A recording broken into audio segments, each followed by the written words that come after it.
नमस्कार दर्शक बंधु मो चैनल क्रिएटिव लाइफ को आपण समस्त स्वागत। आज मु किछि ओडिया कहानी कहबाकू जाउछि।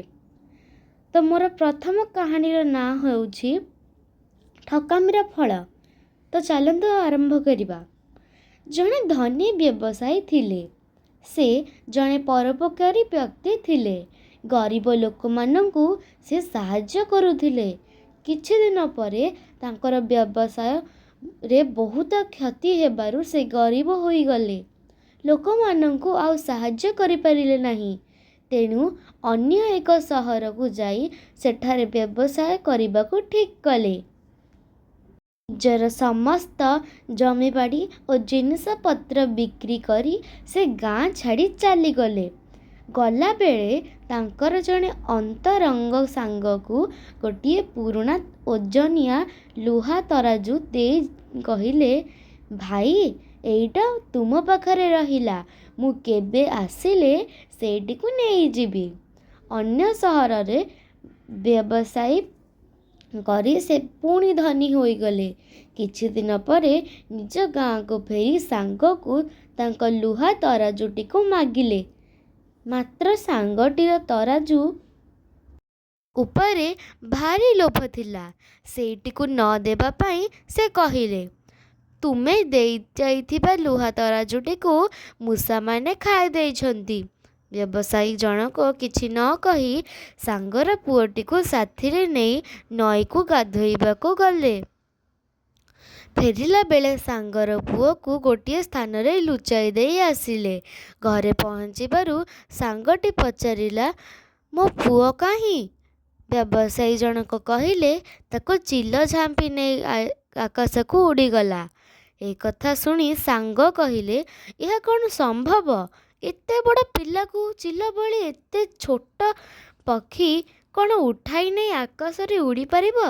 व्यवसायी कहिले, एड़े ओजनिया लुहार तराजू को जदि मूसा माने खाई परिले तेबे पुओटी को चिल झांपी नेबा असंभव हेबो काहेकि? सांग जनक निजर भूल बुझी पारिले। लाजरे तांको मुंड तळकू होई गला। से लुहा तराजूटी को आनी व्यवसायी को दे भूल मागिले। व्यवसायी लुचाई रखिथिबा पुओ को आनी तांको जिमा देई तराजूटी को नहीं अन्य सहर को चली गले। एही गपटी रो आमे शिक्षा पाइले जे विश्वासी लोक को ठकिबा ठीक नुहे। विश्वास रे जी मिसाए विष ता सहित तुमे केबे न मिस। मु आउ गोटिए कहानी कहिबाकू जाउछि। एही कहानीर नाम हेउछि दयालु कृषक। चलंतु आरंभ करिबा। जणे कृषक थिला।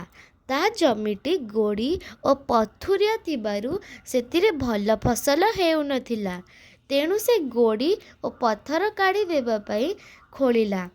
देखिला गोटे दुर्बलिया साप गातरु बाहरी जाउछि। तार साप प्रति दया हेला।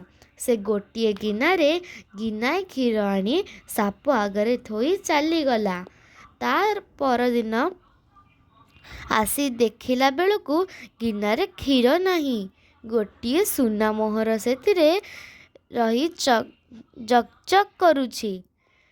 से ताकू नहीं बजार रे बिकी खुशी रे चलिला।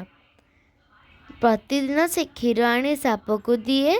ता बदल रे प्रतिदिन गोटे सुना मोहर निए। साप प्रति तार दया भाव सही परी अतुट थिला। दिने ताकू बाहर को 2 दिन पई जीवाकू पड़िला। से पाख पड़ोसी को सब कथा कही प्रतिदिन गिनारे क्षीर ने दे आसिबाकू अनुरोध करे चली गला। पड़ोसीटी मध्य क्षीर नहीं देला। ता परदिन गिनारू गोटे सुना मोहर पाइला। ता परदिन क्षीर देबा बेले भाबिला, निश्चय सुना मोहर पूर्ण खणीटी एही साप गाତରେ अछि। से प्रतिदिन से खणीरू गोटे लेखाई मोहर आनी देउछि। मु सापटी को मारिदेले ता गात भितरे थिबा सबु सोना मोहर को एकाधरे पाई जीवी। ଏହା ଭାବି ସେ ସାପଟିକୁ ବାହାରେ ପିଟିଲା ବେଳକୁ ସାପ ବୁଲି ପଡ଼ି ତାକୁ ଚୋଟେ ମାରିଲା। ସାପର ବିଷରେ ସେ ସେଇଠାରେ ମରି ପଡ଼ିଲା। ତା ପରଦିନ କୃଷକଟି ଫେରି ଆସି ପଡ଼ୋଶୀର ମୃତ୍ୟୁ ଖବର ଶୁଣି ବଡ଼ ଦୁଃଖିତ ହେଲା। ସେ ସେହି ଦିନଠାରୁ ଆଉ କାହାକୁ ସାପର ଖାଇବା ଦାୟିତ୍ୱ ନ ଦେଇ ନିଜେ ପ୍ରତିଦିନ କ୍ଷୀର ନେଇ ଦେଲା। ନୀତି ସୁନା ମୋହରଟେ ପାଇ ଖୁସିରେ ଚଳିଲା। ଏହି କାହାଣୀରୁ ଆମେ ଶିକ୍ଷା ପାଇଲେ ଯେ ଅତି ଲୋଭ ବିନାଶର କାରଣ ଅଟେ। ଲୋଭ ଛାଡ଼ି ଦିଅ ମନରୁ, କି ମିଳିବ ସେହି ଧନରୁ। ଧନ୍ୟବାଦ ସାଙ୍ଗମାନେ। ଯଦି ଆପଣଙ୍କୁ ମୋ କାହାଣୀ ଭଲ ଲାଗିଲା ତାହେଲେ ମୋ ଚ୍ୟାନେଲକୁ ଲାଇକ୍, ସେୟାର ଆଉ ସବସ୍କ୍ରାଇବ୍ କରିବେ। ରହିଲି। ଜୟ ଜଗନ୍ନାଥ। ନମସ୍କାର।